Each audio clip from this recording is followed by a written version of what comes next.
Well, ladies and gentlemen, we do have a big update coming out of the nation's capital with a plan for Manuka Oval in Canberra to receive a big upgrade in order to potentially lure a big bash and possibly an AFL team to the capital. This article here from the Canberra Times: building facilities on the eastern side of the ground is considered the last part of a three-phase plan to increase capacity, improve spectator amenities, and attract more content to the historic venue, which will celebrate its centenary in 2029.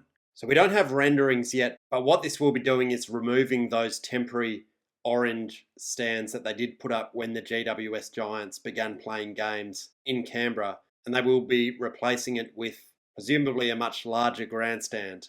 And presumably you are going to have some degree of cover in terms of an overhang or some sort of canopy over the ground. And when you look at Manuka Oval, that is the least built up part of the facility. On the broadcast wing and behind the goals at each end, it is largely covered one-tiered seating. So what this will do is more or less enclose the ground and make it a lot more attractive for those top-tier sporting events to host games there and potentially even host teams of their own in Canberra. Funding will be provided in the 2024-25 budget to continue technical due diligence and design for a new eastern grandstand at Manuka Oval. This work will include consulting with Manuka's resident sporting codes and also residents in the surrounding areas. So there is obviously going to be some impacts to those neighbourhoods in terms of a lot more foot traffic on game days. And also with a bigger grandstand, you are going to have a bigger footprint, and it is going to alter the views of some of the surrounding areas. So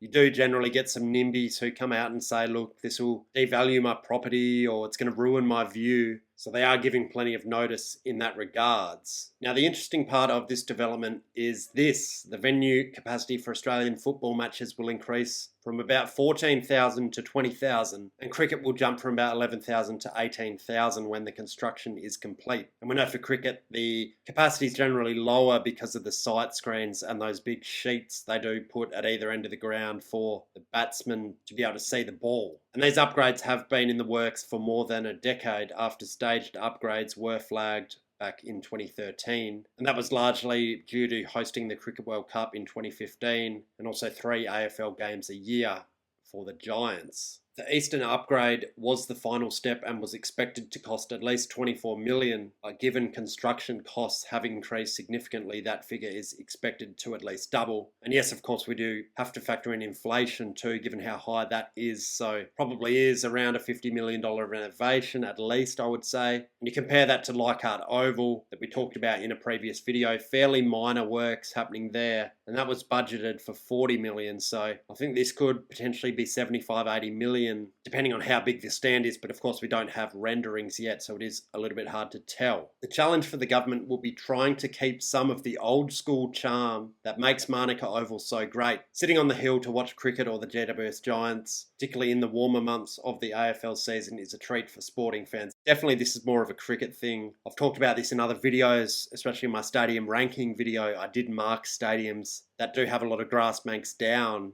purely because of the fact footy is played in winter, you are going to have rain. Canberra, you could even be talking snow or at least very cold temperatures. So that's definitely more of a cricket thing. It's not probably too big of a deal when it comes to AFL. And we do see here the government in the ACT is trying to seek a 50-50 funding partnership with the federal government. So that'll be interesting in terms of how that plays out. It is understood Cricket Australia is seriously considering Canberra's prospects of Big Bash expansion, but they were concerned about the limited capacity. Yeah, so this is interesting. I think Canberra is potentially an option, definitely for a Big Bash team. We do know the Sydney Thunder do play a couple of games a year there, but Canberra is sort of an afterthought, and these secondary Sydney teams seem to sort of be forced there. We do see that with the Giants in the AFL. I did talk about this, where a lot of the narrative coming out of the media in Victoria is saying, well, you don't need to consider Canberra because they already have the Giants. But that argument doesn't really stack up, because a lot of these markets where they are talking about putting AFL teams into are serviced by a secondary team. If you think of Darwin, which the AFL media pushes for extremely strongly, we do know the Gold Coast Suns do play there. So you can't have your cake and eat it too, where you want to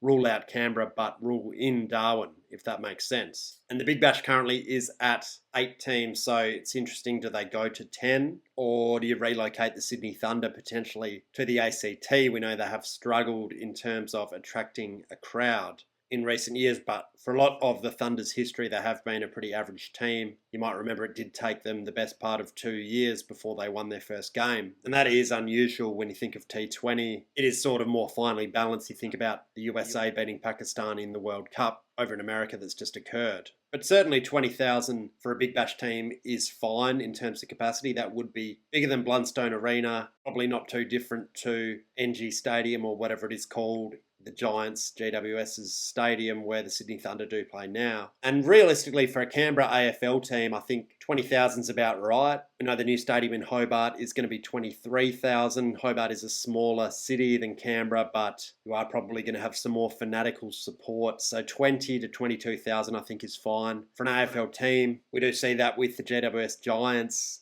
and also the Gold Coast Suns, averaging anywhere from sort of 9 to 14,000 in terms of crowds. And that is about where you'd expect a Canberra team to come in at in year one, I would have thought, if not higher. So we will expect to see some renderings and designs of this renovation to the stadium coming out in the coming months, I would have thought. And it'll be interesting to see in terms of the dialogue around the Canberra AFL team, because it has been talked about a lot online and by the people who sort of do pay attention to demographics and household income and population trends, but there hasn't been too much mainstream discussion. So it'll be interesting to see if this does move the needle a little bit. And also the dialogue about a potential 10th Big Bash team. I know in the past there has been some discussions with New Zealand cricket about could there be a New Zealand team in the Big Bash. That would be an option. I think Newcastle's an option. Any North Queensland or Northern Territory team I think might be an issue because of the wet season